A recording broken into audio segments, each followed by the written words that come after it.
क्या ये भी दो एडजेसेंट पीरियड और दो एडजेसेंट ग्रुप के केस हो सकते थे या नहीं हो सकते थे बेटा? हो सकते। पर एस ब्लॉक में अगर दो एडजेसेंट पीरियड या ग्रुप का केस आया तो उसको आपको किसी और तरीके से सॉल्व नहीं करना है, उसको किससे सॉल्व करना है बेटा? जिग जैग उल्टा आंसर।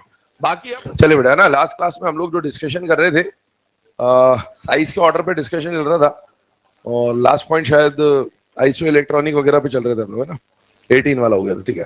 देखिए कल हम लोगों ने left to right in a period, top to bottom in a group के केसेस डिस्कस कर लिए थे। उसके अलावा हम लोगों ने आइसो इलेक्ट्रॉनिक स्पीशीज और different species of same element पे डिस्कशन किया हुआ है, ठीक है। अब वो जो आइसो इलेक्ट्रॉनिक और different species of same element का डिस्कशन बेटे हम लोगों ने किया, उसके बाद एक और कैटेगरी बनती है आइसो इलेक्ट्रॉनिक में मिक्सअप करके क्वेश्चन देता है। जैसे कल हमने 10 इलेक्ट्रॉन के कुछ केसेस देखे थे, 18 के कुछ केसेस देखे थे। कई बार एग्जाम में क्या करता है, 2-4 10 इलेक्ट्रॉन, 2-4 18 इलेक्ट्रॉन ऐसे मिक्स करके क्वेश्चन बनाता है। तो ध्यान सुनिएगा, जनरली एक ट्रेंड फॉलो करना होता है आपको कि 2 इलेक्ट्रॉन से बड़ा साइज 10 इलेक्ट्रॉन स्पीशीज का होगा, उनसे बड़ा साइज 18, उससे बड़ा 36, इस तरह से ये ऑर्डर बनता जाएगा बेटा। सबसे पहले इस पे अगर हम लोग फोकस करें तो बेटा जो 10 इलेक्ट्रॉन हम लोगों ने पढ़ा या 18 इलेक्ट्रॉन हमने पढ़ा, कोई भी एटम इलेक्ट्रॉन गेन या लूज क्यों करता है? क्योंकि वो इनर्ट गैस कॉन्फ़िगरेशन को अचीव करना चाहता है। तो आप देखेंगे जो 10 इलेक्ट्रॉन वाले कैटायन हमने बनाए उसमें 10 जो है वो एटॉमिक नंबर ऑफ नियॉन को रिप्रेजेंट कर रहा है, या 18 एटॉमिक नंबर ऑफ आर्गन को रिप्रेजेंट कर रहा है। तो कोई भी एलिमेंट जब आयन के फॉर्म में आएगा, ये जो मैं बात कर रहा हूं ये मैं आयन के फॉर्म के लिए बात कर रहा हूं, कि कोई भी आयन जब बनेगा तो या तो वो 2 इलेक्ट्रॉन आयन में कन्वर्ट होने की कोशिश करेगा, या 10 में, या 18 में, या 36 में। जैसे जैसे आयन में इलेक्ट्रॉन्स बढ़ेंगे साइज बढ़ेगा, क्योंकि 2 इलेक्ट्रॉन का मतलब है ये कहीं ना कहीं हीलियम की कॉन्फ़िगरेशन से मैचअप हो रहा है। 10 इलेक्ट्रॉन का मतलब है कहीं ना कहीं ये नियॉन, कहीं ना कहीं ये आर्गन, इस तरह से चल रहा है। आर्गन, क्रिप्टॉन, जेनॉन और रेडॉन, इनसे ये मैचअप हो रहा है बेटा। अब जब ये इनसे मैचअप हो रहा है तो इसका मतलब है शेल नंबर बढ़ रहे होंगे ऑब्वियसली, और जैसे जैसे शेल नंबर बढ़ेगा वैसे वैसे रेडियस भी बढ़ेगा। अब एक क्वेश्चन हम लोग डिस्कस करते हैं, कल जो हमने डिस्कस किया था उसके आगे से।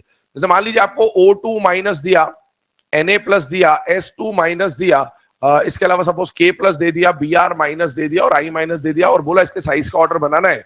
और सिमिलरली अगर हम लोग बात करें, सपोज F माइनस दिया, Mg2 प्लस दिया, फिर आपको Ca2 प्लस दे दिया, Cl माइनस दे दिया, La3 प्लस दे दिया और I माइनस दे दिया, और कहा गया साइज का ऑर्डर बनाना है। तो सबसे पहली बात यहां पर आ रही है बेटा कि ये जो स्पीशीज आपको दिख रहे हैं ये न्यूट्रल स्पीशीज है या चार्ज स्पीशीज है बेटा? चार्ज। एक बात ध्यान रखिए, न्यूट्रल स्पीशीज अगर आते हैं तो देखो 6 टाइप के क्वेश्चन में से सेम पीरियड, सेम ग्रुप, दो एडजेसेंट पीरियड, दो एडजेसेंट ग्रुप और रैंडम, ये क्वेश्चन हमेशा न्यूट्रल के लिए बनेगा। और जब भी आपको चार्ज स्पीशीज दिख जाए तो चार्ज स्पीशीज का मतलब या तो ये different species of same element होगा या फिर ये आइसो इलेक्ट्रॉनिक होगा। क्या इन पे चार्ज है? तो यस चार्ज है, मतलब ये 3rd या 4th वाली कैटेगरी में से एक में आएगा। ये सेम एलिमेंट तो कम से कम नहीं है, इतना अपने को दिख रहा है, मतलब ये सेम एलिमेंट के डिफरेंट स्पीशीज नहीं हो सकते, तो हमें आइसो इलेक्ट्रॉनिक को चेक करना पड़ेगा। अब आइसो इलेक्ट्रॉनिक अगर हम चेक करें बेटा तो ये दोनों तो 10 इलेक्ट्रॉन स्पीशीज है, ये दोनों 18 इलेक्ट्रॉन स्पीशीज है।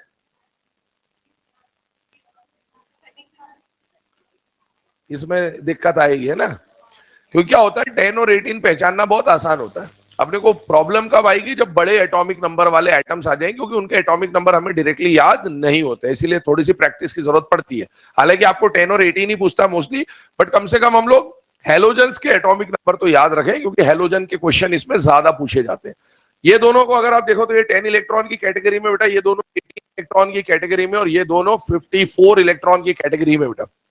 अब ध्यान से देखिए, जब भी हम आयंस की बात करेंगे, अगर सारे 10 होते या सारे 18 होते तो हम iso electronic, Z effective, directly proportional वगैरह लगा के सॉल्व कर देते। पर अभी ये सारे आइसो इलेक्ट्रॉनिक नहीं है।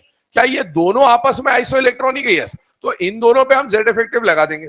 ये दोनों आपस में आइसो इलेक्ट्रॉनिक है, जेड इफेक्टिव लगा देंगे। लेकिन अब यहां पर आपको ये केस यूज करना पड़ेगा, 10 इलेक्ट्रॉन से बड़ा साइज किसका होगा बेटा? 18 वालों का। 18 से बड़ा साइज किसका होगा बेटा? 36 का। और उससे बड़ा साइज किसका होगा बेटा? 54 वालों का। अब बताओ, हम लोग इंक्रीजिंग ऑर्डर बना रहे हैं तो इन दोनों में से छोटा और बड़ा डिसाइड करना है। क्या Na प्लस का साइज छोटा होगा बेटा? तो यस, पॉजिटिव चार्ज ज्यादा तो साइज छोटा, और नेगेटिव चार्ज ज्यादा तो साइज बड़ा। ये 10 का ऑर्डर बना लिया। ऐसे ही 18 का ऑर्डर बना ले तो बेटा यहां आ जाएगा K प्लस, और यहां आ जाएगा S2 माइनस, यहां आ जाएगा Br माइनस, और यहां आ जाएगा I माइनस। ये साइज का ऑर्डर बन जाता है। यहां पर बताइए 10 से बड़ा साइज 18 का, 18 से बड़ा साइज 54 वालों का, और बताइए 10 में अगर हमें ऑर्डर बनाना है तो इन दोनों में से छोटे से बड़े की तरफ चल रहे हैं बेटा, इंक्रीजिंग ऑर्डर में चल रहे हैं, ऐसा ऑर्डर आ जाएगा। यहां पर Ca2 प्लस और Cl माइनस, और यहां पर La3 प्लस और I माइनस, ये ऑर्डर बन के आ जाता है, नोट डाउन करें इसे। तो ये मिक्सअप वाले क्वेश्चन है कि आइसो इलेक्ट्रॉनिक में जब आपको क्वेश्चन मिक्स करके दे दिया जाए तो उसे कैसे सॉल्व करना होता है, उसका पैटर्न हमने यहाँ पर डिस्कस किया। हाँ ये बात भी सही है, लेट आए तुम्हारी गलती है, बहुत बढ़िया। अब चले आगे बढ़ते हैं इसमें ना। अभी हम लोगों ने यहाँ पर 4 कैटेगरीज जो है बेटा वो पढ़ ली। एक तो left to right in a period, top to bottom in a group, isoelectronic और different species of same element, ये 4 कैटेगरी हमने पढ़ ली। कहाँ घूम रही थी बेटे? डाउट, बहुत बढ़िया। और इसमें अब जो छूट गया उसका डाउट मैं तो बताता ही नहीं डाउट। आगे देखो नेक्स्ट कैटेगरी पे चल रहे हैं। 2 केस बचे हुए हैं। 2 केसेस कौन कौन से हैं ऑनलाइन में, ये कहां दिखेगा?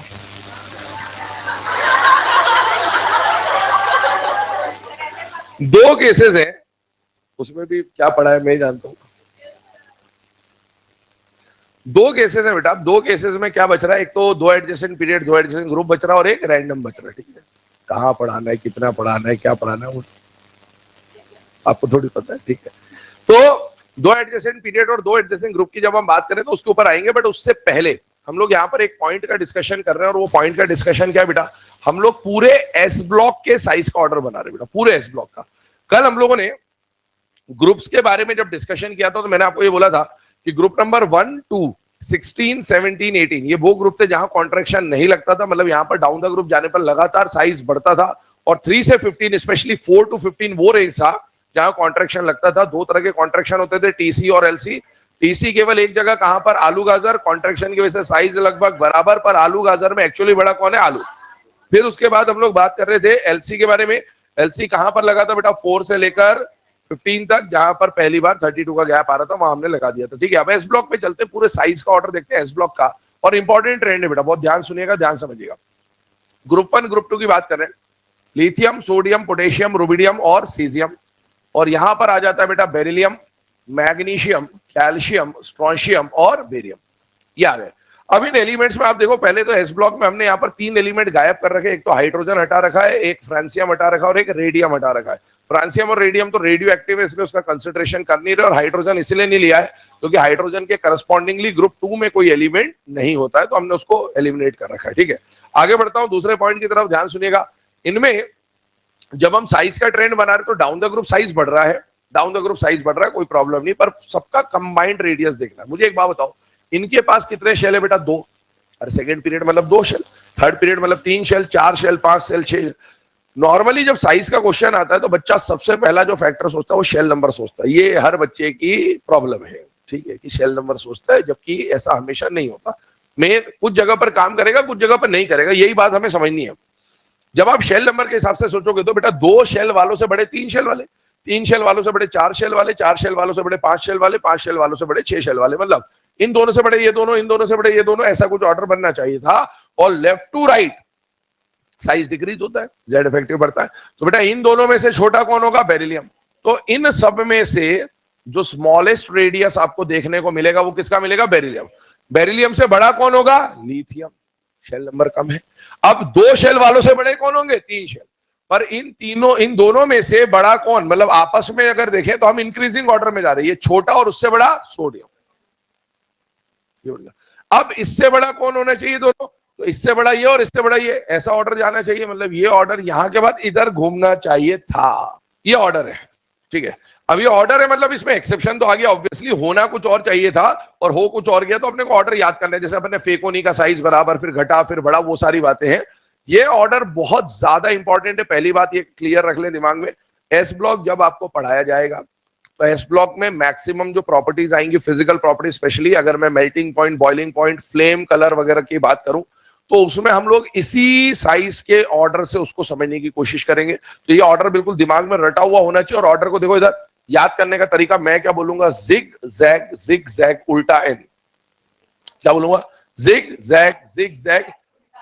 तो ये जिगजैग, जिगजैग, उल्टा एन आपको क्या बता देगा बेटा? एस ब्लॉक के साइज का ऑर्डर दिमाग में बिल्कुल फिट कर ले। एस ब्लॉक के साइज का ऑर्डर क्या होता है? जिग जैग, जिग जैग, उल्टा एन। नोट करें इसे फटाफट।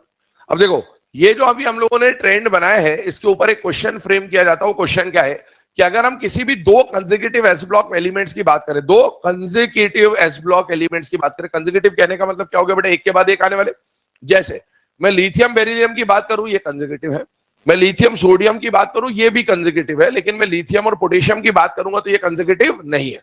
किन्हीं दो कंसेक्यूटिव मेंबर में सबसे ज्यादा साइज का डिफरेंस अगर एस ब्लॉक में है तो वो कहां आता है बेटा, सोडियम और पोटेशियम। यहां पर लिख रहे हैं maximum size difference between two consecutive members, two consecutive members या two consecutive elements. S block की बात हो रही है। एस ब्लॉक में दो लगातार आने वाले एलिमेंट्स में सबसे ज्यादा साइज का डिफरेंस अगर कहीं पर होता है तो वो कहां पर होता है बेटा, सोडियम और पोटेशियम। अब देखो ये जो बात बोली गई है कि सोडियम और पोटेशियम में मैक्सिमम साइज डिफरेंस है कंसेक्यूटिव मेंबर्स में, ये तो एक तरह का फैक्ट हो गया कि डेटा से हम लोगों ने इसको समझ लिया। लेकिन अब इसको याद कैसे करें, इसको समझे कैसे, जुगाड़ बता रहा हूं उसका, आगे ध्यान से देखिएगा। अब बताइए लिथियम से बेरिलियम अगर आप जा रहे हो तो बताइए साइज कितनी बार चेंज हो रहा है बेटा, एक बार। लिथियम से बेरिलियम या बेरिलियम से लिथियम जाने पर साइज एक बार बढ़ रहा है डायरेक्टली। अच्छा आप लिथियम से सोडियम आ रहे हो, ये भी कंसेक्यूटिव है, साइज कितनी बार बढ़ा, दो बार, दो बार। पर अब जब सोडियम से पोटेशियम जा रहे हो तो साइज चार बार बढ़ रहा है बेटा। सोडियम से कैल्शियम पे बढ़ा, कैल्शियम से स्ट्रोंशियम पे बढ़ा, स्ट्रोंशियम से बेरियम पे बढ़ा और बेरियम से पोटेशियम पे बढ़ा। मतलब सोडियम से पोटेशियम जाने पर साइज में कितनी बार इंक्रीज आया बेटा, चार बार, जो कि सबसे ज्यादा इंक्रीज है किसी भी दो लगातार आने वाले एलिमेंट्स में। और इसीलिए इसका साइज डिफरेंस आपको पूरे एस ब्लॉक में क्या मिलेगा बेटा, मैक्सिमम मिलेगा कंसेक्यूटिव एलिमेंट्स में। इस बात का ध्यान रखिएगा। अदरवाइज अगर मैं लिथियम और सीजियम का डिफरेंस निकालू तो वो तो बड़ा हो गई ऑब्वियस। हाँ समझ में आता नहीं।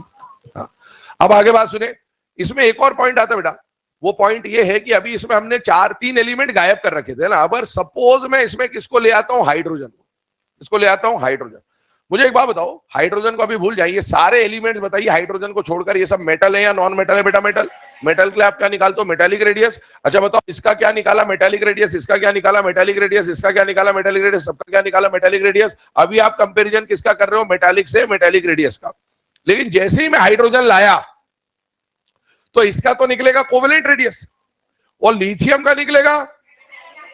अब क्या होगा, अब मैं अगर कंसेक्यूटिव मेंबर्स की बात करूं ना तो सबसे ज्यादा साइज डिफरेंस सोडियम पोटेशियम का नहीं होगा, हाइड्रोजन और लिथियम का हो जाएगा। क्योंकि एक का आपने मेटालिक रेडियस लिया है और एक का कोवेलेंट लिया है। मेटालिक का जो गैप आएगा वो कोवेलेंट और मेटालिक के मुकाबले कम आएगा। तो कोवेलेंट मेटालिक का गैप ज्यादा होता है। दो क्वेश्चन इस पे लिखा रहा हूं, लिखिएगा। पहला question,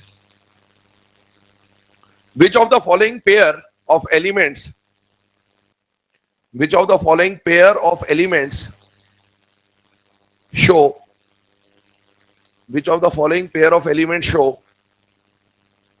maximum size difference,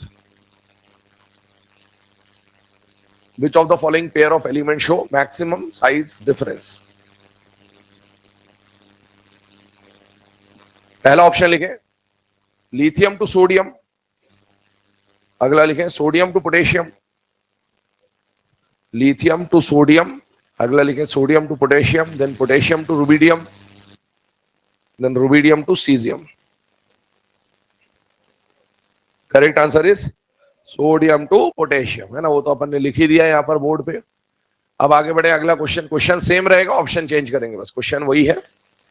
which of the following pair of element show maximum size difference, question वही है, ऑप्शन से लिख लीजिएगा। पहला ऑप्शन हाइड्रोजन टू लिथियम, पहला ऑप्शन हाइड्रोजन टू लिथियम, अगला lithium to potassium, sorry lithium to sodium, hydrogen to lithium, lithium to sodium, sodium to potassium, potassium to rubidium. Correct answer is hydrogen to lithium. Reason आपको बता दिया। एक का आप यहां पर क्या कंपेयर कर रहे हैं बेटा, कोवेलेंट रेडियस, और दूसरे का क्या कंपेयर कर रहे हैं बेटा, मेटालिक रेडियस। बाकी जो तीन ऑप्शन है उसमें मेटालिक से मेटालिक का कंपैरिजन हो रहा है, इस वजह से ऐसा चेंज आपको देखने को मिलेगा।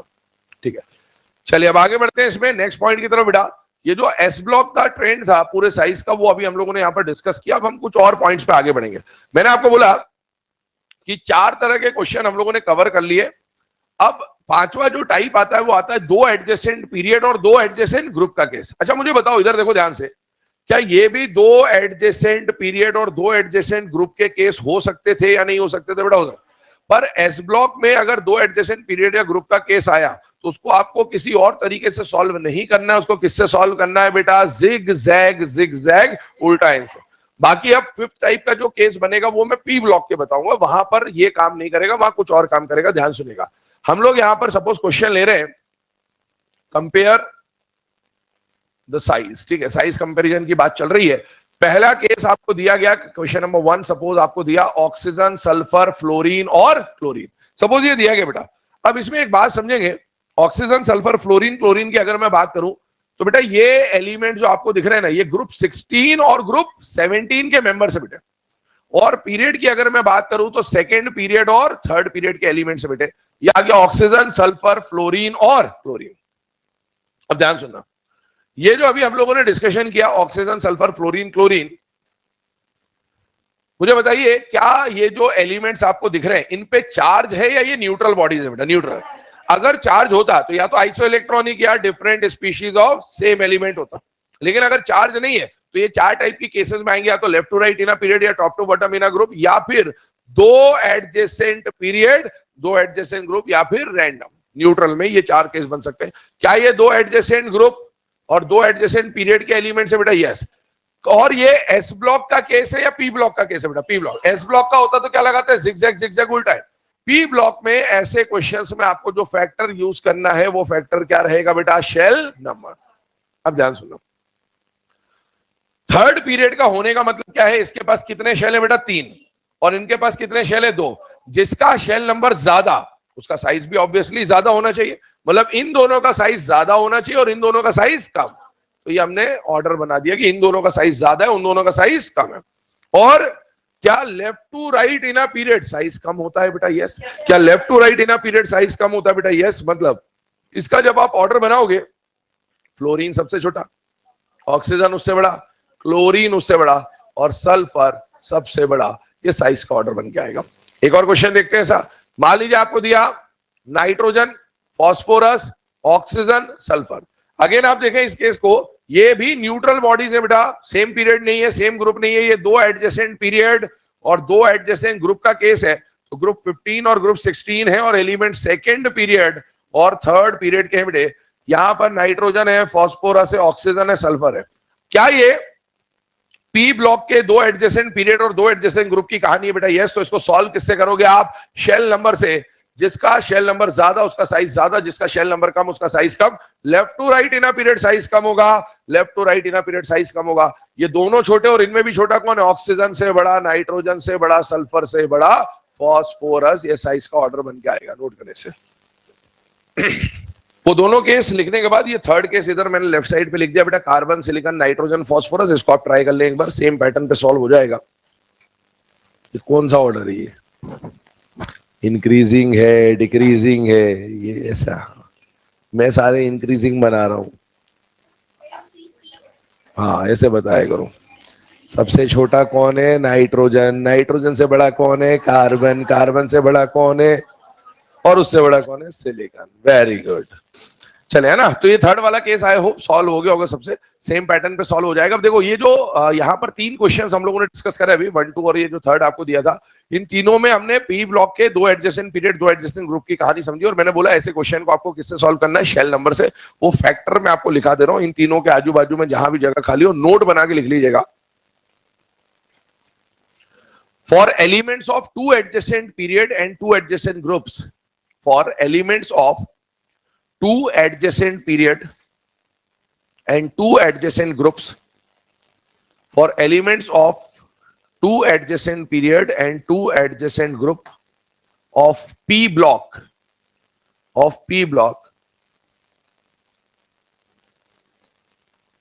use shell number as a factor. For elements of two adjacent period and two adjacent groups of P block, use shell number as a factor. तो मतलब इनमें जब साइज के बारे में हम लोग बात करेंगे तो साइज में आपको क्या यूज करना है बेटा? Shell number. ध्यान रखिएगा, अगर एस ब्लॉक के आपको दो एडजेसेंट पीरियड और दो एडजेसेंट ग्रुप के एलिमेंट दे दिए जाए, इसको शेल नंबर से सॉल्व नहीं करना है।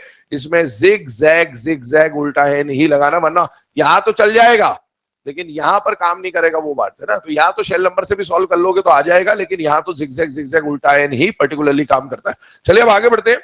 अभी हम लोगों ने जो पॉइंट्स डिस्कस करे, इसके अलावा एक और पॉइंट की तरफ हम लोग मूव कर रहे हैं, और वो पॉइंट पहले मैं आपको समझा रहा हूं, फिर हम लोग रेडियस के कुछ क्वेश्चंस देखेंगे और फिर आईई पर चलेंगे। एक टॉपिक यहां पर छोटा सा पॉइंट हम लोग डिस्कस करने वाले हैं, और वो छोटा सा पॉइंट क्या बेटा, डायगोनल रिलेशनशिप। देखिए एक टर्म बीच में आई थी एनॉमलस बिहेवियर। तो मैंने आपको बोला था कि एनॉमलस बिहेवियर क्या होता है कि सेकंड पीरियड के जो एलिमेंट होते हैं वो थर्ड पीरियड से कुछ डिफरेंट बिहेवियर शो करते हैं, उसको बोलते हैं एनॉमलस बिहेवियर। ऐसी ही एक और इंपॉर्टेंट टर्म है एनसीईआरटी मेंशन्ड, वो है डायगोनल रिलेशनशिप। अब देखिए डायगोनल रिलेशनशिप है क्या, इसका डेफिनेशन पहले लिखेंगे, पर मैं आपको पहले पॉइंट समझा दे रहा हूं। सेकंड और थर्ड पीरियड की बात चल रही बेटा ना। सेकंड पीरियड के अगर एलिमेंट्स की बात करें तो कौन आता है, lithium, beryllium, boron, carbon and so on. और यहां पर आ जाएगा बेटा sodium, magnesium, aluminium, silicon and so on. होता क्या है कि जो सेकंड पीरियड का एलिमेंट होता है, ध्यान से देखिएगा इधर, सेकंड पीरियड का जो एलिमेंट होता है वो एनॉमलस बिहेवियर दिखाता है। उसकी सारी प्रॉपर्टीज अपने ग्रुप से मैच नहीं होती। सारी मैच नहीं होते का मतलब ऐसा नहीं समझेंगे कि 0%। कुछ प्रॉपर्टी इसकी ग्रुप से मैच होगी, कुछ नहीं भी होगी। तो इसकी बहुत सारी ऐसी प्रॉपर्टी है जो अपने ग्रुप से मैच नहीं होती। जो प्रॉपर्टी इसकी अपने ग्रुप से मैच नहीं होती है ना, वो प्रॉपर्टी ऐसा देखा गया कि कहीं ना कहीं डायगोनली रिलेटेड एलिमेंट से मैच हो रही होती है। तो इस एलिमेंट की कुछ प्रॉपर्टी तो अपने ग्रुप से मैच होंगी, लेकिन कुछ प्रॉपर्टी ग्रुप से मैच नहीं होंगी, और इसकी कुछ प्रॉपर्टी डायगोनली रिलेटेड एलिमेंट से मैच होती है। अब ये जो इन दोनों की प्रॉपर्टीज में सिमिलैरिटी आती है, इस सिमिलैरिटी के रिलेशनशिप को क्या बोला जा रहा है बेटा, डायगोनल रिलेशनशिप। पहले डेफिनेशन बोल दे रहा हूं, लिखिएगा। Elements of second period, elements of second period resemble in, elements of second period resemble in some properties, resemble in some properties with, resemble in some properties with the elements of, या ऐसा लिखे, resembles with, resembles in some properties with diagonally related element, ऐसा लिखे, diagonally related element of third period, resembles in some properties with diagonally related elements of third period. Stop. तो जो second period के elements होते हैं उनकी कुछ properties diagonally related element जो थर्ड पीरियड के होते हैं उनसे रिजेंबल करती है, और बेटा इस फिनोमेना को क्या बोला जाता है, डायगोनल रिलेशनशिप। अब देखो आपके सामने 3 डायगोनल रिलेशनशिप के केसेस हमने बना रखे, बट इसमें से एनसीईआरटी 2 के बारे में ही बात करता है, तो हमें वही पढ़ना है। एक तो लिथियम और मैग्नीशियम का डायगोनल रिलेशनशिप होता है बेटा, और एक बेरिलियम और एल्यूमिनियम का डायगोनल रिलेशनशिप होता है, ठीक है। अब हमें यह समझना है कि डायगोनल रिलेशनशिप क्या होता है, वो हमने देखा। डायगोनल रिलेशनशिप से क्या आएगा, इनकी प्रॉपर्टीज सिमिलर हो जाएंगी, वो भी हमें पता है। पर इन्होंने डायगोनल रिलेशनशिप दिखाया किस कारण से, वो फैक्टर, वो रीजन हमें समझना है बेटा। बेरिलियम और एल्यूमिनियम की डायगोनल रिलेशनशिप का जो रीजन होता है वो होता है बेटा सिमिलर आयनिक पोटेंशियल, सिमिलर आयनिक पोटेंशियल, जिसको हम लोग फाई से रिप्रेजेंट करते हैं बेटा, ठीक है। सिमिलर आयनिक पोटेंशियल फाई। अब देखो ये फाई का मीनिंग क्या है, पहले वो समझने की कोशिश करते हैं। फाई का मतलब ये बेटा कि जो फाई होता है इसको हम लोग आयनिक पोटेंशियल भी बोल सकते हैं, ध्यान सुनिएगा, इसको आयनिक पोटेंशियल भी बोल सकते हैं। फाई को ही चार्ज डेंसिटी भी बोला जाता है, और फाई को ही पोलराइजिंग पावर बोला जाएगा जब हम पोलराइजेशन या फजांस रूल पढ़ेंगे बेटा, पोलराइजिंग पावर। अब ये जो पोलराइजिंग पावर या फाई होता है या चार्ज डेंसिटी होता है, इसका फॉर्मूला होता है बेटा चार्ज अपॉन साइज या चार्ज अपॉन रेडियस, जैसा चाहे वैसा लिख दें, एक ही बात है। ये जो फॉर्मूला निकल के आया है ये आपको किसके बारे में बताता है बेटा, आयनिक पोटेंशियल। किसी भी चीज का आयनिक पोटेंशियल अगर आपको निकालना है, ध्यान रखिएगा आयनिक पोटेंशियल लिखा हुआ है, आयोनाइजेशन पोटेंशियल नहीं लिखा हुआ है। आयोनाइजेशन पोटेंशियल मतलब आईई, आईपी पे चले जाएंगे, अब वो अलग चीज है। आयनिक पोटेंशियल बोलूं, चार्ज डेंसिटी बोलूं, पोलराइजिंग पावर बोलूं, बात एक ही। अभी हम लोग आयनिक पोटेंशियल के टर्म्स में बात कर रहे हैं, ये टर्म्स आगे देखेंगे सिलेबस में जैसे जैसे बढ़ेंगे। फाई का मतलब है चार्ज अपॉन साइज।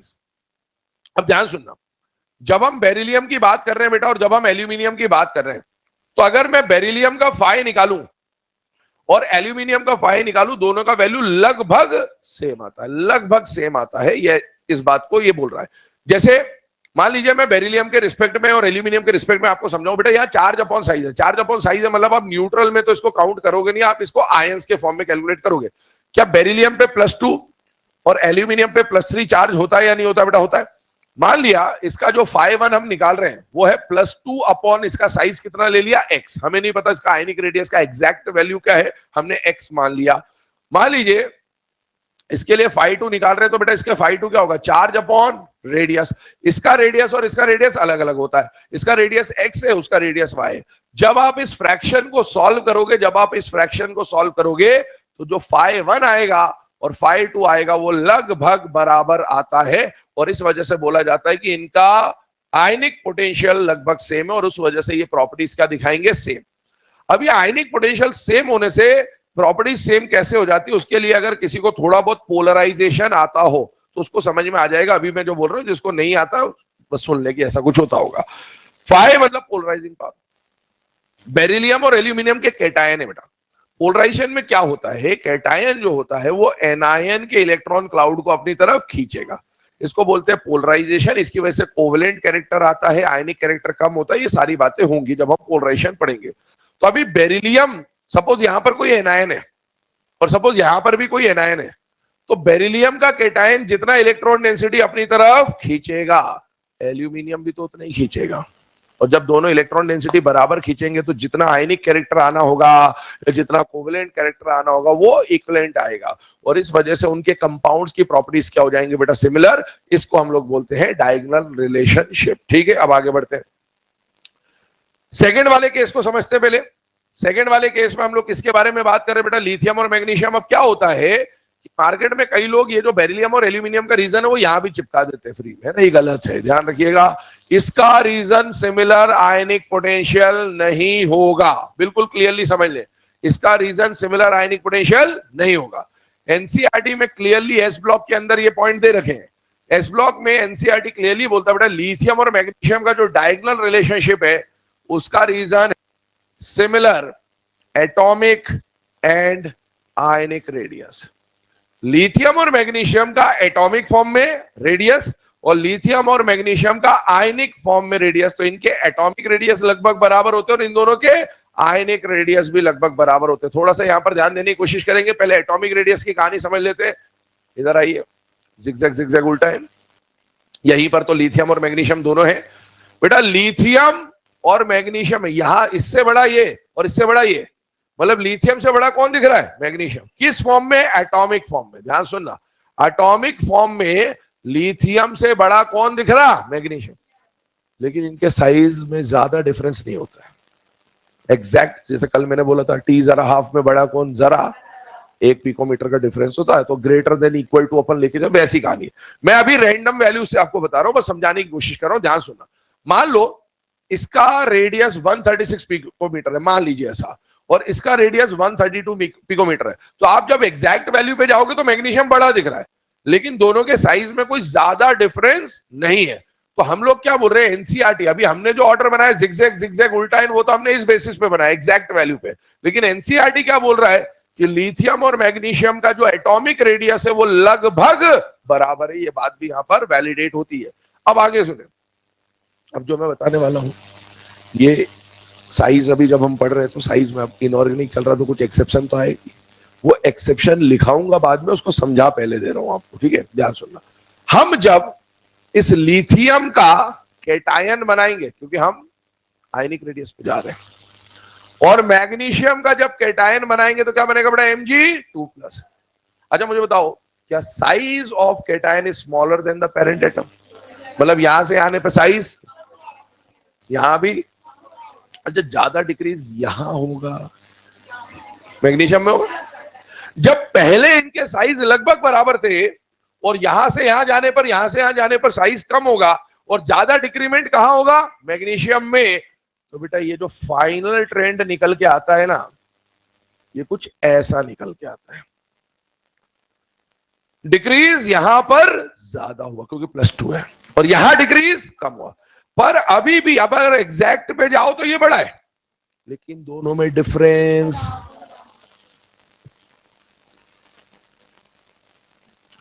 तो ये एनसीईआरटी में क्लियरली लिखा हुआ है कि लिथियम और मैग्नीशियम का एटॉमिक रेडियस और आयनिक रेडियस लगभग लगभग बराबर होता है। ठीक है, अब सुनो इससे क्या हो गया सर, ये बात मान ली, चलो आपकी आपने डेटा वेटा से समझा दिया, हमको समझ में आ गया आप क्या कहना चाहते हो, और हम लोग समझदार है तो इतना तो हम समझ ही लेते वैसे भी। ठीक है, दूसरी बात क्या सर, आपने बोला इसमें आप ये आयनिक पोटेंशियल या फाई वाला कॉन्सेप्ट नहीं लगा सकते हो, गलत है। क्यों गलत है, उसका रीजन समझिएगा। यहां पर बेटा लिथियम का अगर आयन बनाते हैं Li प्लस और Mg का आयन बनाते हैं Mg2 प्लस, बताइए इस पे चार्ज कितना +1, इस पे चार्ज कितना +2। φ1 निकाल रहा हूं चार्ज बाय साइज, φ2 निकाल रहा हूं चार्ज बाय साइज। मुझे बताइए इसका साइज अगर x है तो इसका साइज भी तो x है। तो ये दो वैल्यू कभी बराबर जीवन में नहीं आ सकती बेटा। एक की वैल्यू आधी आएगी, दूसरे की वैल्यू उसकी डबल आएगी। तो क्या ये φ1 और φ2 कभी बराबर हो सकते बेटा? कभी नहीं, कभी नहीं।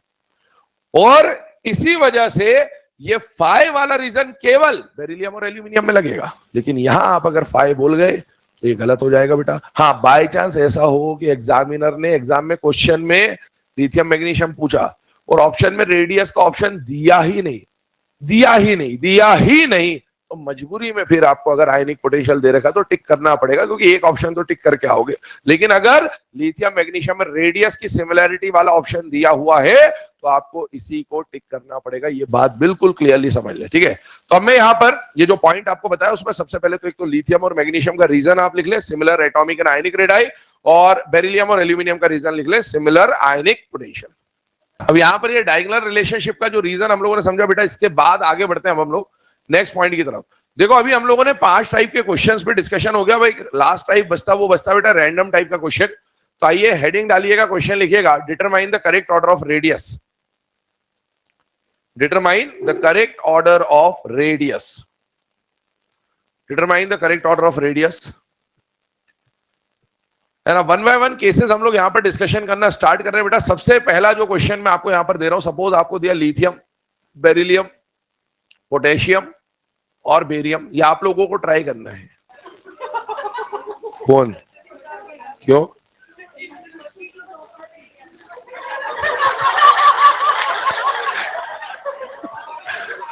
हालांकि लेवल पे चल रही तो नहीं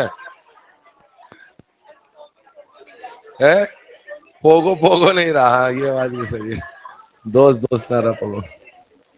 कहां कहां से लाते हो बेटा इतना दिमाग? Height of imagination. चलो चले यहां पर आइए, छोटा भीम को छोड़े, इधर ध्यान दे। लिथियम, बेरिलियम, पोटेशियम और बेरियम आपको दिया गया और बोला साइज का ऑर्डर बनाना बेटा। सबसे पहले आप देखिए ये सारे के सारे क्या है बेटा, न्यूट्रल स्पीशीज है। तो न्यूट्रल स्पीशीज में जब भी क्वेश्चन आएगा या तो सेम पीरियड का आएगा या सेम ग्रुप का आएगा। मेरे साथ यही प्रॉब्लम, मेरे को एक बार हंसी आने लग जाती है फिर कंट्रोल करना थोड़ा मुश्किल हो जाता है मेरे लिए ना। है हाँ, हंसो क्या है, हंसते रहो, बढ़िया हंसते रहिए। लिथियम ऐसे, लेकिन सड़क पे चलते हुए नहीं हंसना चाहिए ना, गाड़ी पकड़ के ले जा आगरा पहुंचा दे, है ना। लिथियम, बेरिलियम, जिसको समझ में आ गया ठीक है, तो वो देखो अभी तो लिथियम, बेरिलियम, पोटेशियम और बेरियम बात करें बेटा हम लोग, इनके अंदर अगर हम लोग देखें तो ये सारे के सारे न्यूट्रल स्पीशीज, ये सेम पीरियड के नहीं होंगे, ये सेम ग्रुप के नहीं होंगे, ये दो एडजेसेंट पीरियड और ग्रुप के भी नहीं है, ये जाएगा रैंडम में। लेकिन एक बात बताओ, क्या ये सारे के सारे एलिमेंट एस ब्लॉक के हैं या नहीं है बेटा? है। और एस ब्लॉक का अगर क्वेश्चन है तो आप किससे सॉल्व करोगे बेटा? जिगजैग, जिगजैग, उल्टा है। अगर इसमें हम लोग बात करें तो बेरिलियम सबसे छोटे साइज का है, लिथियम उससे बड़ा, फिर बेरियम और फिर पोटेशियम। अगर आप इसको शेल नंबर से सॉल्व करोगे तो आंसर गड़बड़ आएगा, बेरियम आपको हाईएस्ट दिखेगा, जो कि गलत हो जाएगा। ठीक है, आगे बढ़ते हैं सेकंड वाले केस पे। क्या ये न्यूट्रल स्पीशीज है या चार्ज है बेटा? चार्ज। चार्ज आते हैं या तो आइसो इलेक्ट्रॉनिक या different species of same element देखना चाहिए, लेकिन ये दोनों में से कोई नहीं है, ये तो 4f सीरीज का +3 में आयनिक रेडियस है बेटा। और याद करिए मैंने बोलता लैंथेनम कई बार आपको चिपका के दे देगा फ्री में, है ना। तो लैंथेनम, सीरियम, क्या ये ऑर्डर इंक्रीजिंग आएगा या डिक्रीजिंग आएगा? डिक्रीजिंग। आप ऐसा बना देंगे, एलिमेंट शफल्ड है बेटे, आराम से देख ले। सिर पर नदियां प्रेम की समान। एफ ब्लॉक में ये बहुत ज्यादा गलती होने के चांसेस रहते हैं। क्या होता है अपने को, जैसे लिथियम, बेरिलियम, बोरॉन, कार्बन देगा तो वो तो अपन ने इतनी बार देखा होता कि वो बेरिलियम इधर देगा, बोरॉन इधर देगा, तो अपने को दिख जाएगा। लेकिन इसमें जब इधर उधर कर देगा ना, अपने कुछ नहीं दिखेगा। क्योंकि हमने को पहला याद होता और आखिरी याद होता, बीच का कुछ भी याद नहीं होता है ना, बस तरीका ही याद होता, बाकी सिंबल विम्बल भी नहीं जानते अपन, ठीक है। तो चेक जरूर कर ले ऐसे क्वेश्चन में, एफ ब्लॉक में खासकर चेक जरूर कर लेना बेटे। तो इसका जो ऑर्डर बनेगा एग्जैक्ट वो बनेगा लैंथेनम +3, सीरियम +3, फिर आएगा प्रोमीथियम और फिर सेमेरियम +3 आ जाएगा बेटा। चलिए आगे बढ़ते हैं। Boron, aluminium, gallium, indium, thallium, क्या ये सेम ग्रुप के मेंबर हैं यानी बेटा है? क्या इस ग्रुप में कॉन्ट्रैक्शन लगता है बेटा? हाँ, पूरे पीरियोडिक टेबल में एकमात्र ऐसा ग्रुप जहां दो कॉन्ट्रैक्शन लगते हैं, एकमात्र ऐसा ग्रुप जहां दोनों कॉन्ट्रैक्शन लगते हैं, वो कौन है बेटा? ये। इसमें जब आप डाउन द ग्रुप जाएंगे तो साइज बढ़ेगा। इन दोनों का साइज याद करो, ऐसा कुछ होता था, इसका साइज बढ़ेगा और इसका साइज ऐसा कुछ होता। तो एग्जैक्ट ऑर्डर बना दें तो बैंगन, गाजर, आलू, इन, थैला, ये इसके साइज का ऑर्डर बनेगा एग्जैक्ट। आगे बात करते हैं फेकोनी, पता है ऑलरेडी साइज लगभग बराबर। स्कैंडियम जिंक में बड़ा कौन? स्कैंडियम। लिथियम आयोडीन पे आ रहे हैं बेटा। अब देखो यहां पर वापस से, क्या लिथियम और आयोडीन को जब हम सॉल्व कर रहे हैं तो क्या ये सेम पीरियड के हैं या नहीं है बेटा? नहीं है, सेम ग्रुप के नहीं है, आइसो इलेक्ट्रॉनिक नहीं है, different species of same element नहीं है, दो एडजेसेंट पीरियड, दो एडजेसेंट ग्रुप भी ये नहीं है, क्योंकि इसका ग्रुप नंबर 1 है और इसका ग्रुप नंबर 17 है। मतलब ये रैंडम वाले केस में गया। अब रैंडम वाले केस में गया तो ध्यान सुनिएगा, जब आपको साइज का क्वेश्चन आता है, मैं फिर से बोल रहा हूं, बच्चे के दिमाग में सबसे पहला फैक्टर आता है शेल नंबर।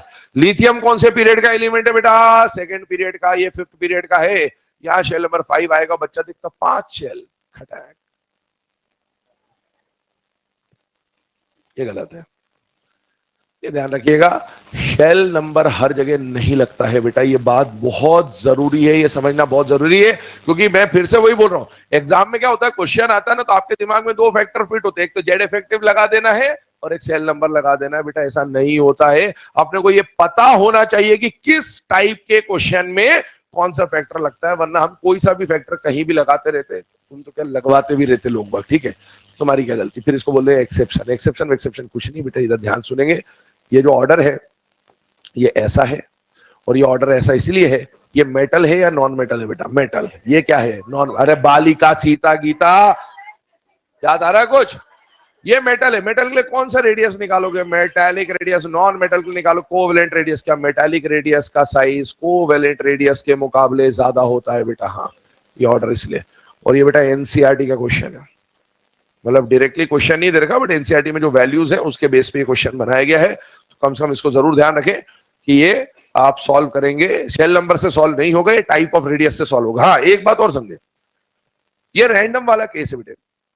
अब रैंडम में एक मेटल निकला, एक नॉन मेटल निकला, हमने टाइप ऑफ रेडियस सॉल्व कर दिया। मान लो रैंडम में non metal non metal non metal ही आ जाता, फिर सबका ही कोवेलेंट निकलता, फिर आप शेल नंबर कर सकते थे। अगर सारे मेटल मेटल मेटल होते रैंडम में तो सबका मेटालिक रेडियस निकलता, फिर आप शेल नंबर लगा सकते थे। लेकिन अगर एक मेटालिक है और एक कोवेलेंट और एक वंडरवॉल है, उसमें शेल नंबर काम नहीं करेगा, उसमें आपको टाइप ऑफ रेडियस से ही सॉल्व। अगर सारे सेम टाइप के रेडियस है तो शेल नंबर लगा दीजिएगा, कोई परेशानी नहीं आएगी, लेकिन इसमें नहीं लगेगा। आगे बढ़ते हैं, 7th वाले क्वेश्चन पे आ रही है। ऑलरेडी मैं आपको समझा चुका हूं डायगोनल रिलेशनशिप के अंदर, अभी डिटेल में पूरा बोर्ड भरा था वहां पर। इसको कहने के लिए अपन एक्सेप्शन बोल देंगे, लेकिन एक्चुअल में ये कोई एक्सेप्शन नहीं है। लिख लेना, एक्सेप्शन लिख लेना, लिखने से ये फायदा रहता है कि अपने को नजर में आ जाता है कि ये ऑर्डर कुछ डिफरेंट होगा। और देखो इनऑर्गेनिक में हम हर टॉपिक के बाद एक्सेप्शन तो पढ़ना ही है अपने को, ये तो आप सब लोग अच्छी तरीके से जानते हैं। टॉपिक शुरू बाद में होगा, एक खत्म होते से ही एक्सेप्शन आ जाएगा ना। हर टॉपिक को पहले पढ़ेंगे डिटेल में, फिर धज्जियां उड़ा देंगे लास्ट में एक्सेप्शन पढ़ पढ़ के। जितने भी आप एक्सेप्शन पढ़ेंगे, 20, 50, 100, 200, 1000, 5000, जो भी आप एक्सेप्शन पढ़ेंगे XYZ, उनमें से 10 से 12 एक्सेप्शन मैं आपको बोलूंगा कि ये याद होने चाहिए, उतने ही याद होने चाहिए। बाकी आप कर सकते हो कर लेना, नहीं कर सकते मत करना। ये पहला एक्सेप्शन बोल रहा हूं, याद होना चाहिए, नोट कर लो इसको। ये एक्सेप्शन रटा होना चाहिए। क्यों रटा होना चाहिए बेटा? ये डायगोनल रिलेशनशिप का पॉइंट है कि इनके आयनिक रेडाई लगभग सिमिलर होते हैं। एनसीईआरटी ने पूरा पैराग्राफ और डेटा इसका दे रखा है एस ब्लॉक के अंदर, इसलिए ये पहला साइज का ऐसा ऑर्डर है जो आपको रटा हुआ होना चाहिए। आपको समझा दिया कैसे होता है, पर समझने के बाद भी क्योंकि ऑर्डर डिफरेंट है तो याद तो करना ही पड़ेगा, तो ये बिल्कुल याद होना चाहिए बेटा। खैर, ये सब चीजें जैसे हम क्वेश्चन प्रैक्टिस करेंगे, मैंने आपको बोला हम लोग इतने टाइम पे ये क्वेश्चन इतनी बार आपको पेपर में ELP में ऐसे वैसे दे देंगे कि अल्टीमेटली आपको याद ही हो जाएगा कि ये ऐसा कुछ होता है। ठीक है, चलिए आगे बढ़ते हैं। अगले पे आते हैं, एट्थ वाले केस पे। एट्थ वाला जो केस है अगेन एक्सेप्शन है, पर ये एक्सेप्शन का कोई इतना ज्यादा रोल है नहीं, ये मार्केट के हिसाब से करवा दिया जा रहा है। आपको करना होगा कर लेना, नहीं करना नहीं करना। इसमें एक फैक्ट हम लोग समझने की कोशिश करेंगे। देखिए आपको दिया H minus, F minus, Cl minus और Br माइनस। ध्यान सुनना, क्या ये न्यूट्रल एंटिटीज है या चार्ज एंटिटीज है? बेटा चार्ज। अब चार्ज है तो या तो आइसो इलेक्ट्रॉनिक होगा या different species of same element होगा। ये सेम एलिमेंट तो कम से कम नहीं है, मतलब इसमें आइसो चेक करना है। आइसो चेक करना मतलब इलेक्ट्रॉन देखे तो बेटा 2 इलेक्ट्रॉन, 10 इलेक्ट्रॉन, 18 इलेक्ट्रॉन और 36 इलेक्ट्रॉन। अब मुझे बताइए, हमने चार्ज के लिए आज बात करी थी कि 2 से बड़ा 10, 10 से बड़ा 18, 18 से बड़ा 36, ऐसा कुछ होना चाहिए। मतलब यहाँ H माइनस, यहाँ F माइनस, यहाँ Cl माइनस और यहाँ Br माइनस उस हिसाब से आना चाहिए था, जो कि गलत है। ऑब्वियसली एक्सेप्शन है तो गलत ही होगा। तो ये ऐसा नहीं होता। अब ये ऐसा नहीं होता, इसमें एक फैक्ट समझने की कोशिश करें। बेटा कभी आपसे पूछा जाए स्मॉलेस्ट एनायन कौन होगा, क्या पूछा मैंने? स्मॉलेस्ट।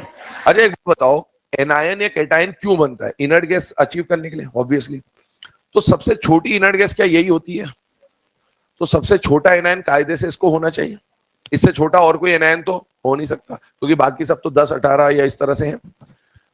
तो स्मॉलेस्ट एनायन देखने में ऐसा लगेगा आपको कि H minus is the smallest anion, लेकिन जब इनके रेडियस का ऑर्डर देखा गया ना बेटा, तो रेडियस का ऑर्डर मिला सबसे ज्यादा नहीं, इससे बड़े और दूसरा है, मतलब इन चारों में सबसे ज्यादा। हाँ सबसे ज्यादा नहीं, सबसे और तो कार्बोनेट सल्फेट बहुत सारे अभी तो सबसे स्मॉलेस्ट एनायन होना किसको चाहिए था? H माइनस को। लेकिन सबसे स्मॉलेस्ट एनायन होता कौन है बेटा? F minus. अब ध्यान सुनना, सबसे छोटे एनायंस की मैं अगर बात करूं तो 2 इलेक्ट्रॉन, 10 इलेक्ट्रॉन, 18 इलेक्ट्रॉन, ये छोटे होने चाहिए थे। इनमें से सबसे छोटा कौन होना चाहिए? ये 2 इलेक्ट्रॉन वाला कोई एनायन अगर आपके दिमाग में आएगा तो वो एकमात्र है H माइनस। इसके अलावा 2 इलेक्ट्रॉन का कोई एनायन होता ही नहीं है। 10 इलेक्ट्रॉन में बहुत सारे एनायन होते बेटा, ये सब 10 इलेक्ट्रॉन के एनायन है। अब 2 से बड़ा 10, 10 से बड़ा 18, तो 18 को तो छोड़ दो, अपन ने लिया ही नहीं। मैं स्मॉलेस्ट एनायन वाली कहानी आपको समझा रहा हूं, ध्यान सुनना। मुझे स्मॉलेस्ट देखना है, तो अभी तो दिख रहा है ये स्मॉलेस्ट। अच्छा बताओ, इन चारों में से स्मॉलेस्ट कौन होगा? ये सब तो बड़े हैं, बिकॉज इस पे जेड इफेक्टिव लगेगा, आइसो इलेक्ट्रॉनिक है। नेगेटिव चार्ज ज्यादा, जेड इफेक्टिव कम, जेड इफेक्टिव कम, साइज ज्यादा। ये बड़ा है, ये बड़ा है, ये बड़ा है, ये सबसे छोटा है। तो अल्टीमेटली लड़ाई इन दोनों की हो रही है कि ये स्मॉलेस्ट होना चाहिए था और 10 में ये स्मॉलेस्ट होना चाहिए था, लेकिन H माइनस का साइज एक्सेप्शनली ज्यादा मिला है। तो इसीलिए अगर कोई स्मॉलेस्ट एनायन बचता है, कौन बचता है? F minus. अब देखो, H माइनस के बड़े होने के लिए आपको यहां पर मार्केट में एक रीजन बताया जाता है, रीजन मैं बता देता हूं, हालांकि फिर भी आपको एक्सेप्शन है तो याद रखना ही पड़ेगा। वो क्या है कि बेटा H से जब आप H माइनस बना रहे हो और F से जब आप F माइनस बना रहे हो, ध्यान समझिएगा, इसके पास प्रोटॉन कितने बेटा? 1। इसके पास भी 1 ही है, क्योंकि Z तो कभी चेंज नहीं होता, भले कितना भी चार्ज आ जाए। इसके पास इलेक्ट्रॉन कितना है बेटा? 1, और इसके पास है 2। अब जब आप प्रोटॉन बाय इलेक्ट्रॉन का रेशियो निकालोगे तो इसका रेशियो 1 आएगा और इसका रेशियो 0.5 आएगा। इसका मतलब यहां से यहां जाने पर जो अट्रैक्शन है, प्रोटॉन बाय इलेक्ट्रॉन का जो अट्रैक्शन है, वो 50% से डिक्रीज हो रहा है। और ये सबसे बड़ा डिक्रीज है किसी भी एनायन के लिए। कोई भी एनायन आप उठा लो, जैसे F से F माइनस पे जा रहा हूं, इसका बेटा प्रोटॉन बाय इलेक्ट्रॉन रेशियो शुरू में तो 9/9 1 ही आएगा। देखो न्यूट्रल के तो P/E का रेशियो 1 ही आना है, चाहे कोई सा भी न्यूट्रल उठा लो, क्योंकि इलेक्ट्रॉन प्रोटॉन बराबर होंगे। अब इसका प्रोटॉन है 9 और इसका इलेक्ट्रॉन है 10, तो जब आप इसको सॉल्व करोगे तो यहां कितना आया? 0.9। और जब आप इसके आगे दूसरे एनायंस के लिए देखोगे ना, तो ये 0.9 से ऐसा आएगा 0.93, 0.959, मतलब यहां पर डिक्रीज आया 50% का, यहां डिक्रीज आया 10% का, और इनमें जो डिक्रीज आएगा वो 2%, 4%, 5%, मतलब इसी रेंज में आएगा।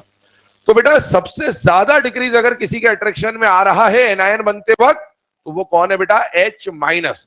और जब मान लो H का साइज इतना था और एकदम से नया इलेक्ट्रॉन ऐड हुआ और 50% का अट्रैक्शन में डिक्रीज आया, तो इसका साइज जो है ना वो ड्रास्टिकली इंक्रीज हो जाता है बेटा। और ड्रास्टिकली इंक्रीज होने की वजह से H माइनस का साइज इनके मुकाबले काफी ज्यादा देखने को मिलता है। तो ये इसका एक्सप्लेनेशन है, लेकिन अल्टीमेटली याद तो रखना ही पड़ेगा, एक्सेप्शन है। और मैं फिर से बोल रहा हूं, ये काम का नहीं है, बस ये फैक्ट आपको पता होना चाहिए कि H माइनस सबसे छोटा एनायन नहीं होता है। कौन होता है? F minus. ठीक है, चलिए आगे बढ़ते हैं। चले, है ना। अब ये जो दोनों केसेस है बेटा, इसके बाद आगे बढ़ते हैं हम लोग नेक्स्ट क्वेश्चंस की तरफ। ये सारी जो चीजें आपको बताई गई, इसके बाद क्वेश्चन नंबर 1 बोल रहा हूं, लिखिएगा। विच of the following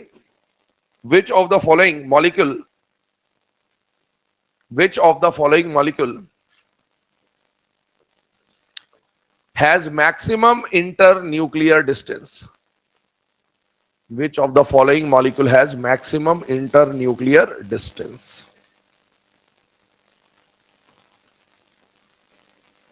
option board पे ऑलरेडी लिखे हुए हैं। अच्छा, मैक्सिमम इंटरन्यूक्लियर डिस्टेंस का मतलब क्या हो गया बेटा? याद करिए, जब हम एटॉमिक रेडियस पढ़ रहे थे तो हम लोग बार बार ऐसा कर रहे थे कि दो एडजेसेंट एटम ले लिया और इनके बीच का, सपोज ये एटम ए है, ये एटम ए है, तो ये जो डिस्टेंस आ रहा था डी ए, इसको हम लोग क्या बोल रहे थे? Inter nuclear distance. मतलब इंटर न्यूक्लियर डिस्टेंस में अल्टीमेटली दोनों एटम्स के रेडियस को ऐड करना होता है। अब मुझे बताइए, यहां पर जो पहला एटम है वो तो हर जगह क्या है बेटा? लिथियम। और दूसरा एटम कौन है बेटा? Fluorine, chlorine, bromine, iodine. तो इस वाले हिस्से में तो कोई चेंज नहीं आ रहा है, लेकिन फ्लोरीन, क्लोरीन, ब्रोमीन, आयोडीन में सबसे बड़ा कौन है बेटा? आयोडीन। और जितना बड़ा साइज होगा एटम का, उतना ही ज्यादा क्या हो जाएगा बेटा? Inter nuclear distance. इसलिए करेक्ट आंसर कौन हो जाएगा? LII। अगला क्वेश्चन लिखें।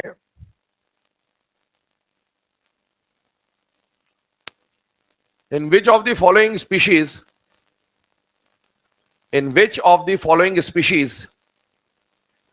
cation to anion size ratio is maximum? In which of the following species cation to anion size ratio is maximum? Correct answer कौन सा हो जाएगा बेटा? देख लेते हैं। आपको सबसे पहले क्वेश्चन में क्या बोला गया बेटा? कि इन सब में से किसका cation to anion size ratio क्या है बेटा? मैक्सिमम। अब इस क्वेश्चन में दो तरह के क्वेश्चन फ्रेम होते हैं, कैटायन टू एनायन बोल दे या एनायन टू कैटायन बोल दे, पहली बात ये। और आपको बोला है कि इसका साइज रेशियो कैसा चाहिए बेटा? मैक्सिमम। मैक्सिमम के बदले मिनिमम भी पूछ सकता था।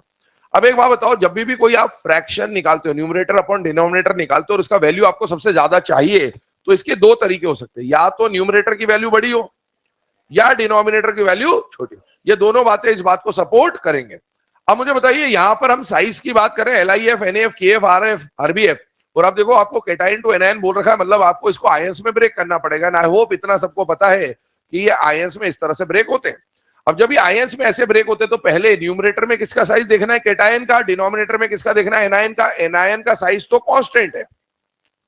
तो सारी बात आ गई कैटायन के साइज पे। अगर मुझे मैक्सिमम रेशियो चाहिए तो कैटायन का साइज सबसे ज्यादा होना चाहिए। और बताइए, लिथियम, सोडियम, पोटेशियम, रुबिडियम में क्या रुबिडियम का साइज सबसे बड़ा होगा बेटा? हाँ, यही आंसर है मैक्सिमम रेशियो में।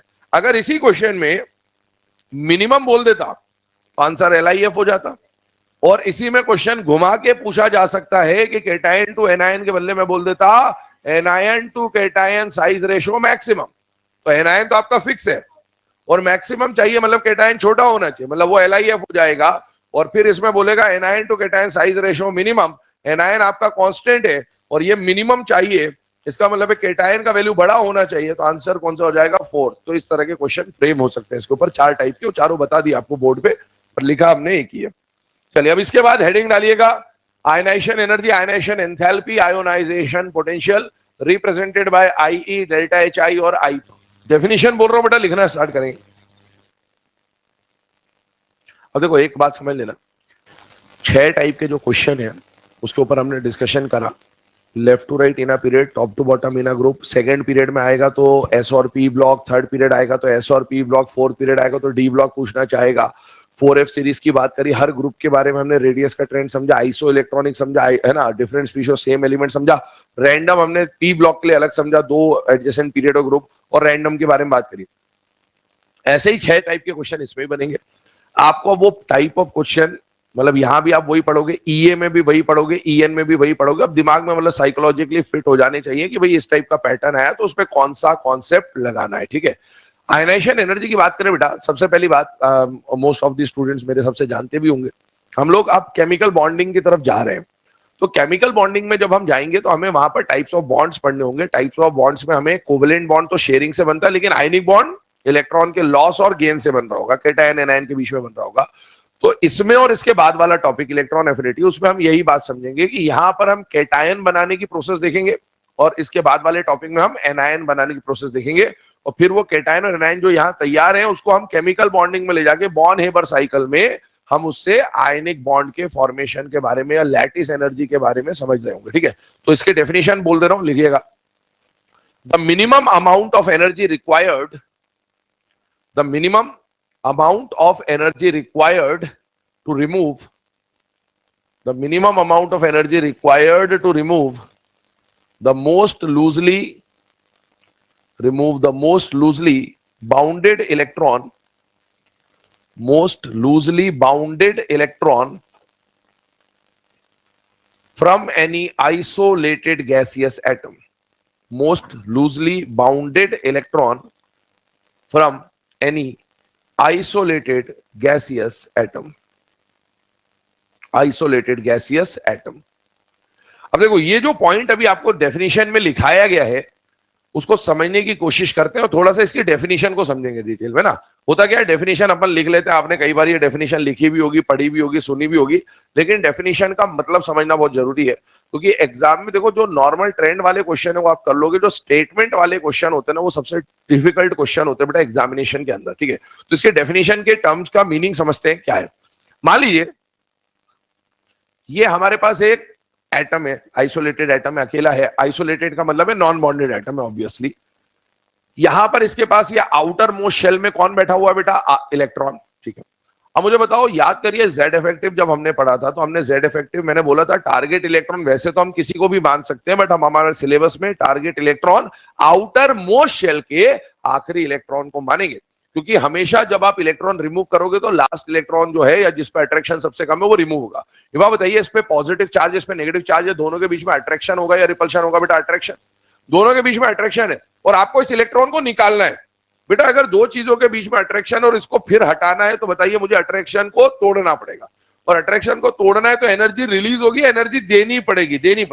जब मैं इसमें एनर्जी लगाऊंगा तब जाके इनका अट्रैक्शन टूटेगा, मुझे बाहर से फोर्स लगाकर इसके अट्रैक्शन को तोड़ना पड़ेगा। मतलब यहां पर मैं एनर्जी क्या करूंगा बेटा, सप्लाई करूंगा। तो इसका मतलब ये प्रोसेस एंडोथर्मिक हो जाएगी। कैसी हो जाएगी? एंडो। पहले आपने जो डेफिनेशन लिखी उसके बाजू में डायग्राम बनाइए, फिर आगे बात करता हूं। अब देखो डेफिनेशन के अंदर बेटा ये चार टर्म्स मैंने आपके सामने लिखी, इन चार टर्म का सिग्निफिकेंस हमें समझना, मेनली डेफिनेशन में यही है, बाकी कुछ भी नहीं है। ठीक है ना। अब देखो अगर हम बात करें तो सबसे पहले हम आईई को कौन सी एनर्जी डिफाइन कर रहे हैं, मैक्सिमम एनर्जी या मिनिमम एनर्जी? बेटा मिनिमम। अगर सपोज एग्जाम में क्वेश्चन आ जाए कि if the definition of IE is changed from minimum energy to maximum, तो कहानी बदल जाएगी। ये लूजली बाउंडेड के बदले मोस्ट टाइटली हेल्ड इलेक्ट्रॉन हो जाएगा, ये आइसोलेटेड के बदले बॉन्डेड हो जाएगा और ये गैसियस के बदले सॉलिड हो जाएगा। सारी कहानी समझिएगा। हम यहां पर इलेक्ट्रॉन निकालना चाहते हैं, लेकिन कैसे निकालना चाहते हैं? मिनिमम एनर्जी देकर। अब ये मिनिमम एनर्जी कहने का मतलब है हमें ये पता होना चाहिए कि भाई किसी एटम में से इलेक्ट्रॉन निकालने के लिए कम से कम इतनी एनर्जी तो लगेगी। हो सकता है इससे ज्यादा लग जाए पर कम से कम इतनी। जैसे मैकडी गए, मैकडोनाल्ड्स, थोड़ा इतना तो जानते हो ना, डोमिनोज चले गए, पिज्जा हट चले गए, कहीं भी गए खाने पीने चले गए। ठीक है, अब अपन मान लो मैकडी गए तो अपने मालूम है वहां सबसे सस्ता जो बर्गर है वो कितने का मिलेगा? 40 रुपए 50 रुपए कुछ एक रेट होगा। पिज्जा खाने गए तो सबसे सस्ता रेट पता है। डोमिनोज में गए, अब 20 रुपए जेब में रख के डोमिनोज चले गए। आपने ऑर्डर करा पिज्जा, उसने बोला पहले एडवांस दीजिए, आपने 20 रुपए निकाले, बोले चल वो गेट दिख रहा बाहर निकल। कहीं पर अपन कुछ काम करने जा रहे हैं तो उसकी एक मिनिमम रिक्वायरमेंट होती है कि आपको अगर डोमिनोज जाना है या मैकडी जाना है कहीं तो कम से कम 100 रुपए 200 रुपए, मतलब वो जो भी है XYZ, हर जगह का कोई एक मिनिमम है कि इससे सस्ता तो वहां पर कुछ है ही नहीं। तो यहां पर भी जब आप इलेक्ट्रॉन निकालने जा रहे हो तो इलेक्ट्रॉन निकालने के लिए आपको यह पता होना चाहिए कि कम से कम इतनी एनर्जी तो जेब में रख के ले जाना पड़ेगा तब इलेक्ट्रॉन निकलेगा, वरना ये इलेक्ट्रॉन निकलने से मना कर दे। हाँ, उससे ज्यादा जो वेरिएंट्स है वो आपके ऊपर है भैया। 500 वाला खाओ, 1000 वाला खाओ, 2000 वाला खाओ, एक्स्ट्रा चीज खाओ, थिन क्रस्ट खाओ, उसमें डबल चीज करवा लो, 5 बार चीज करा लो, वो आपके ऊपर, टॉपिंग्स आप कुछ भी कराओ। तो उससे ऊपर तो कई वेरिएंट्स हैं, लेकिन कम से कम इतनी एनर्जी तो लगेगी। तो हम यहां पर जब आईई की बात करेंगे तो सबसे पहली टर्म जो समझनी है वो क्या है कि आई किसको डिफाइन करता है? मिनिमम रिक्वायरमेंट ऑफ एनर्जी को, कम से कम इतनी एनर्जी तो आपको देनी ही पड़ेगी। अब दूसरी बात, अगर एनर्जी कम देकर इलेक्ट्रॉन निकालना है, दो बातें होती है, या तो एनर्जी ज्यादा देकर इलेक्ट्रॉन निकालना होता है या कम देकर। हमें इलेक्ट्रॉन कैसे निकालना है? कम एनर्जी देकर। कम एनर्जी देकर इलेक्ट्रॉन अंदर वाला निकाल पाओगे या बाहर वाला? बाहर वाला। तो इसीलिए ऑब्वियसली आपको मोस्ट लूजली बाउंडेड इलेक्ट्रॉन को निकालना पड़ेगा। दूसरी बात, इलेक्ट्रॉन निकालने के लिए एनर्जी ज्यादा खर्च करनी है या कम खर्च करनी है? बेटा कम। तो एटम आइसोलेटेड होना जरूरी है। क्यों? क्योंकि अगर देखो सुनो, आइसोलेटेड एटम है, और सुनो यहां पर ध्यान से देखिएगा, अगर बॉन्डेड एटम है, ये आइसोलेटेड है बॉन्डेड है, अगर इस इलेक्ट्रॉन को निकालना है तो इस पे एक ही न्यूक्लियस का अट्रैक्शन लग रहा है बेटा, लेकिन इस इलेक्ट्रॉन को निकालना है तो इस पे दो न्यूक्लियस का अट्रैक्शन लग रहा है बेटा। इसको निकालने के लिए मुझे एनर्जी कम लगेगी और इसको निकालने के लिए एनर्जी ज्यादा, और मुझे काम कौन सी एनर्जी देकर कराना है? कम। इसका मतलब है बॉन्डेड मेरे लिए यहां पर फिजिबल कंडीशन नहीं है, मेरे लिए नॉन बॉन्डेड या आइसोलेटेड फिजिबल कंडीशन है बेटा। और गैसियस सॉलिडवा में पार्टिकल व क्लोज क्लोज पैक होता है, लिक्विड में थोड़ा दूर दूर होता है, और गैस में बहुत दूर होता है। अब अगर आपको मिनिमम एनर्जी देकर इलेक्ट्रॉन निकालना है बेटा, तो यहां पर बताइए अट्रैक्शन ज्यादा होगा। अट्रैक्शन ज्यादा है तो इलेक्ट्रॉन निकालने के लिए एनर्जी भी ज्यादा, यहां पर आराम से निकल जाएगा। तो इसीलिए ये जो डेफिनेशन है अभी ये ऐसी बनी हुई है। अगर आपको बोल दे कि भैया मिनिमम के बदले आपको बोला कि मैक्सिमम एनर्जी देकर इलेक्ट्रॉन निकालना है हमें, तो फिर आपको वो यहां पर लिखना पड़ेगा most tightly held bonded atom in solid state, फिर वो कहानी बदल जाएगी। क्या ये बात समझ में आ गई? तो ये डेफिनेशन की टर्म्स बिल्कुल क्लियर होनी चाहिए, ठीक है। अब आगे इसके बाद में स्टार्ट करेंगे, इसलिए नहीं कर रहा हूं कि 2 दिन की छुट्टी है, हर कल परसों ना, फिर पता चला आधे में से फिर बताना पड़ता है वापस। तो लिखना थोड़ी है अभी इसमें।